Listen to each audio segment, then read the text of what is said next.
Muito bem, pessoal. Então, para auxiliá-los neste segundo módulo de LQA2, nós teremos esse vídeo com algumas informações acerca de potenciometria, curva de calibração, curva de titulação. Vou também mandar posteriormente alguns vídeos acerca de cada experimento que vocês irão realizar. Muito bem, então uma noção prévia acerca de potenciometria é uma técnica instrumental na qual você vai fazer a medida de um potencial químico de uma determinada espécie em solução. Para que você possa fazer isso, é necessário se recordar de conceitos da eletroquímica.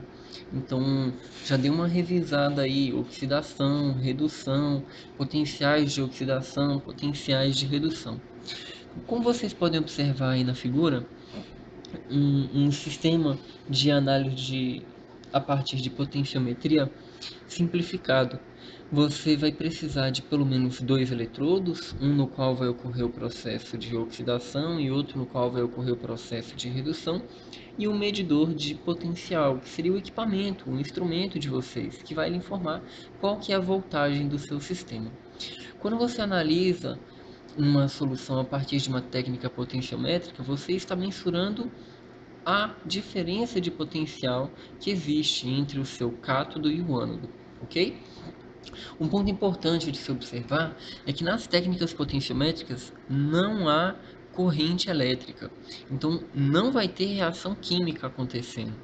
Você só vai ter a diferença de potencial, mas o processo químico, a reação química em si, ela não vai ocorrer. Isso é importantíssimo que vocês tenham em mente, porque se a reação química ocorresse, você teria o consumo do seu analito e você teria possivelmente a degradação de um dos seus eletrodos. Não é esse o interesse, ok? Então a potenciometria tem o objetivo de medir a diferença de potencial de uma determinada solução e a reação química não ocorre. Muito bem. Para isso, é necessário que você tenha o seu eletrodo de referência e o seu eletrodo de trabalho.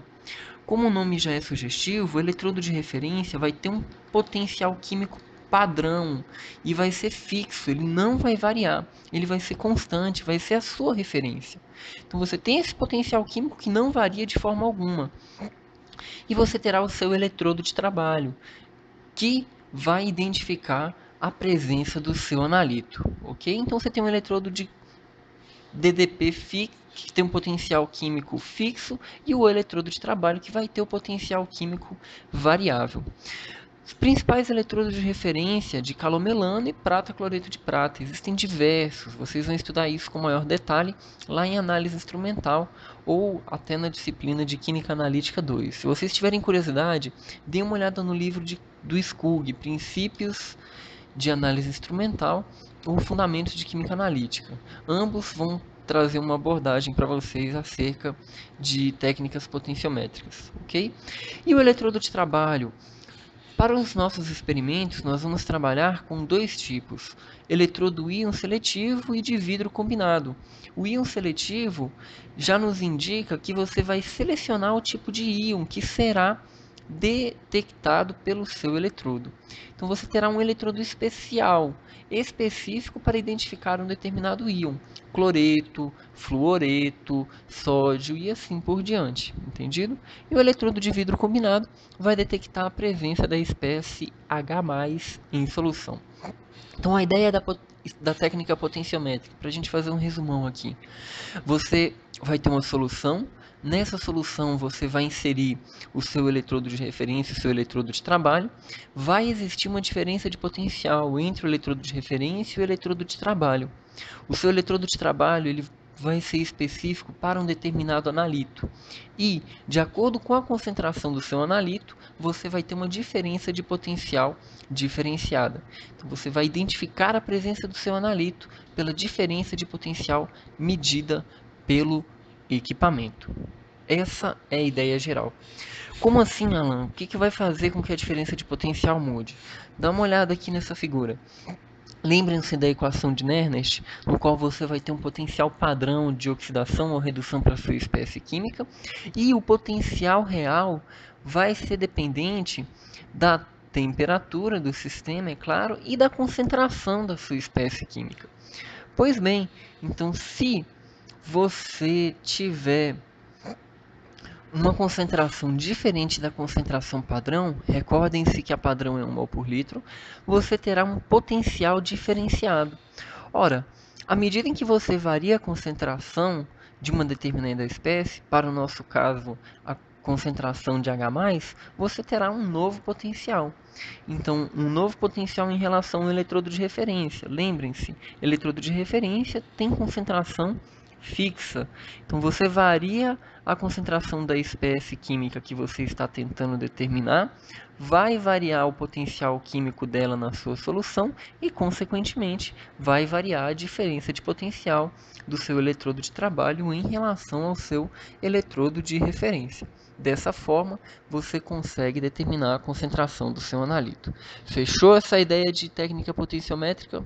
Muito bem. Tem alguns cuidados que vocês devem ter ao manusear o eletrodo de vocês. Então, a primeira coisa, o eletrodo é muito sensível.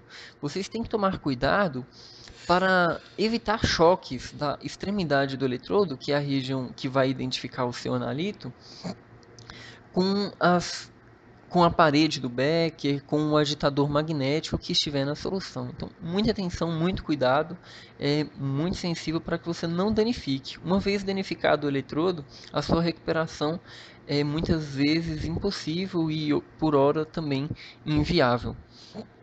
Ponto importante, quando vocês forem fazer a medida, é necessário que esteja a sua solução em constante agitação. Agitação essa que vai ser feita através de barra magnética, para que você tenha uma maior homogeneidade da solução e também para que você tenha uma mudança de ambiente químico do seu eletrodo. Essa mudança de ambiente ela é necessária para que você tenha uma leitura mais correta. Os detalhes a gente não vai entrar no nosso curso, mas somente acreditem nisso. E essa mudança de ambiente vai ser representada ou vai ser feita por vocês como uma mudança da concentração da solução em que o eletrodo se encontra. Isso é feito colocando o eletrodo em solução, retirando o eletrodo da solução. Então, fazendo isso, você muda o ambiente químico. Muito bem. E quando vocês forem fazer a análise de uma solução para outra, é necessário que você faça a limpeza. O eletrodo está fazendo a medida numa solução. Vai inserir o eletrodo numa outra solução de concentração muito distinta, ou ainda numa outra solução, retira de um eletrodo de ácido clorídrico, vai inserir num eletrodo de ácido acético, numa solução de NaOH, é necessário fazer a limpeza. Idealizem, retira-se o eletrodo da solução, lava-se o eletrodo com água destilada, somente passando a água destilada que sai de uma pipeta.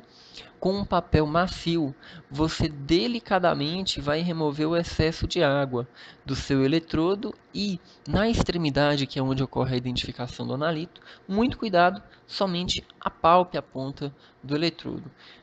Lembrem-se, bumbum de bebê que está com assadura, com muito cuidado, muita delicadeza. Terminou de secar o eletrodo, já pode inserir novamente na solução que vocês almejam identificar o analito. Então, esses são os cuidados básicos que vocês devem ter. É essa mais ou menos a ideia das técnicas potenciométricas. Bacana, pessoal? Muito bem, então, para dar continuidade, curva de titulação e curva de calibração. Vocês vão utilizar da potenciometria para gerar essas duas curvas neste segundo módulo. Curva de titulação já é conhecida por vocês do primeiro módulo. Então, vocês vão identificar uma determinada espécie química a partir da adição de um agente titulante. Para o nosso caso, como que será gerada essas curvas de titulação de vocês? Primeiro, você vai ter um gráfico no qual você vai expressar o potencial químico medido pelo equipamento, né, a diferença de potencial, em função do pH da solução ou do volume adicionado. Observem que aqui já estamos sendo bem pontuais para os experimentos 7 e 8, que envolvem análise de pH. Então você tem uma curva padrão de titulação, já bastante conhecida por vocês, e o ponto estequiométrico dessa curva vai ser identificado de duas maneiras. A primeira, observem a altura h, que corresponde à diferença de potencial do seu sistema em pH ácido e básico, e o ponto estequiométrico vai ser h sobre 2. Essa é a primeira forma de vocês identificarem. E o segundo método, vocês vão utilizar um auxílio matemático da derivada, ΔY sobre ΔX. Então, fazendo um gráfico da derivada primeira, vocês vão encontrar um gráfico com um formato de uma ponteira, e neste pico deste gráfico da derivada primeira, você terá o seu ponto estequiométrico. Também é possível fazer um gráfico de derivada segunda. Então, você utiliza os pontos de potencial e pH, faz ΔY sobre ΔX e encontra os pontos da derivada primeira. E utilizando os pontos da derivada primeira, é possível encontrar a derivada segunda, fazendo novamente ΔY sobre ΔX. E o comportamento da derivada segunda é este gráfico com uma descontinuidade. Até o ponto estequiométrico você tem um comportamento da sua curva, fazendo uma assíntota ou para o mais infinito ou para o menos infinito, de acordo com a característica da sua curva de titulação inicial. E após o ponto estequiométrico, você já tem a sua curva surgindo da outra extremidade. Para o caso apresentado, a sua curva antes do ponto estequiométrico assintota para o mais infinito, e depois do ponto estequiométrico ela surge do menos infinito. Então, neste volume correspondente, ou neste pH correspondente à mudança do mais infinito para o menos infinito da sua curva de derivada segunda, corresponde ao ponto estequiométrico.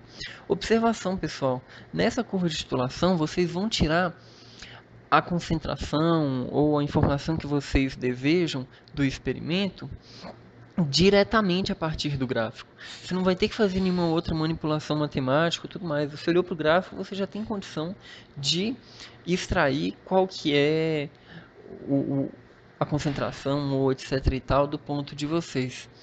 Então, o erro ou ainda o desvio padrão das análises de vocês vai estar diretamente relacionado à medida que vocês realizarem. Então, fez a medida, fez outra medida, triplicata, fez mais uma medida, você tem 4 análises, fez mais outra, você tem 5 análises.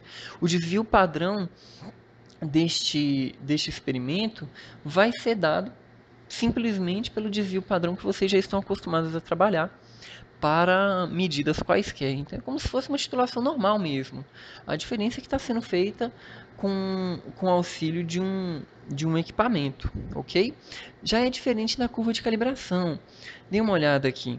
Na curva de calibração, você vai determinar a concentração da sua espécie a partir de uma curva, de um ajuste linear. Então, você terá dois erros aqui. Você terá o erro da medida, do conjunto de análises que você faz, e o erro da curva de calibração. Ao calcular o desvio padrão, é necessário considerar essas duas fontes de erro. O erro das análises que você faz, das medidas que você faz, propriamente dito, como se fosse uma análise clássica convencional, que vocês já estão acostumados, e o erro da curva de calibração, que essa curva também vai ter um ajuste. Muito bem, já dei um ligeiro spoiler aqui para vocês. Então vamos dar uma olhada na curva de calibração, como que ela funciona. Você vai precisar de soluções que vão ser chamadas de soluções padrão. Vocês terão essas soluções de concentração conhecida. O mínimo necessário para que você tenha uma curva de calibração com um certo grau de confiança aceitável são 5 pontos. Então você precisa de 5 soluções de concentração conhecida. Em cada uma dessas soluções, você vai determinar o potencial químico associado a elas. Então observem, tem uma concentração 1, concentração 2, 3, 4 e 5 e o potencial químico de cada uma dessas soluções. Este comportamento para soluções mais diluídas obedece à lei de Lambert-Beer, ou seja, é um comportamento linear. Então pode-se fazer um ajuste linear. E quando você faz isso, você vai obter a famosa curva de calibração que já foi mencionada para vocês. Então, com essas soluções de concentração conhecida, você vai determinar o potencial químico delas e vai gerar uma curva de calibração, de modo que o potencial químico representado por Y vai ser dependente da concentração X do seu analito, do coeficiente angular A e de um ajuste linear B. Quando você colocar o seu eletrodo numa solução de concentração desconhecida, você vai medir um potencial químico. Então, com esse potencial químico medido, é possível identificar a concentração da sua solução. Observação importante: quando vocês forem fazer essa curva de calibração, é necessário que vocês façam a medida dos potenciais químicos da solução mais diluída para a solução mais concentrada. Então você tem uma solução diluída e vai medindo o potencial químico à medida que você aumenta a concentração, beleza? Outro ponto importantíssimo: a solução que vocês forem fazer a medida de concentração desconhecida deve possuir potencial químico, ou ainda a concentração dela deve estar compreendida entre os pontos extremos da curva de calibração. Ou seja, se a sua curva de calibração foi feita com concentrações de 10 a menos 3 até 10 a menos 1, então a sua concentração deve estar nesse regime, entre 10 a menos 3 e 10 a menos 1, para que você tenha uma maior confiança. Quando você faz a curva de calibração, você garante que para qualquer ponto dentro desse regime que você fez a curva, você vai ter aquele desvio, você vai ter aquela certeza. Quando você tem um ponto fora da sua curva, aí você já não tem mais uma confiança dentro do seu sistema. É possível extrapolar e obter resultados de concentração fora da curva? É, mas a sua confiança é reduzida. Ok, pessoal, então é essa a ideia aí dos procedimentos que vocês vão realizar. Método potenciométrico, vocês vão trabalhar então com a curva de titulação e com a curva de calibração. É isso aí. Um abraço, bons estudos.